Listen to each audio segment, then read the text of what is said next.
Қайырлы күн. Бүгін сіздерге өте жұмсақ әрі дәмді болып шығатын сискефтес рецептісімен бөліскім келеді. Бұл тағамды біз отбасымызбен өте қатты жақсы көреміз.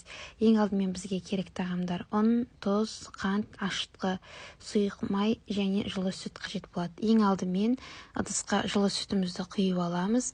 Оның үстіне 3 қасық қант және ашытқымызды салып, бірінші біз апара дайындап аламыз.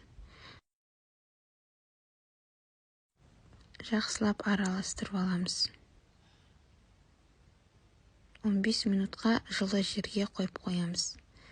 15 минут өткеннен кейін апарымыз дайын болды. Оның үстіне тұзымызды және майымызды құямыз.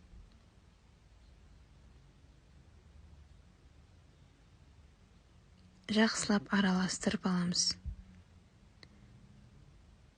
Және оның үстіне ұнымызды жайлап саламыз. Басында қасықпен бұлғап аламыз, содан кейін қолымызбен араластырамыз.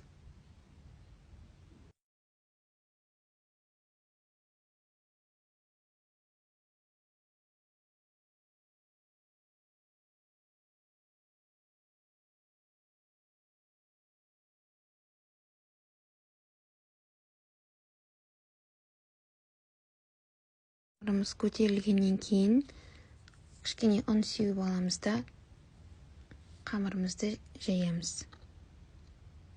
Қамырымызды ондай жұқа етіп емес, қалыңдай етіп емес, орташа етіп жайып аламыз да оны осындай бөліктерге бөліп аламыз.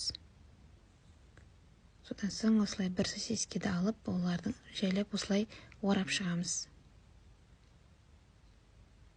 Барлығын осылаймен орап аламыз. Барлығын май жағып әзірлеп қойған противенге қойып шығамыз да үстіне жұмыртқаның сарысы мен сүтті араластырып қамырымызға жағып шығамыз.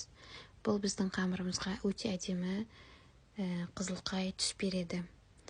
Содан соң бетіне кунжуттарды сеуіп 180 градуста 30-40 минут пісіріп шығамыз. Осылай біздің қамырымыз өте әдемі болып пісіп шығады. Өте дәмді және жұмсақ.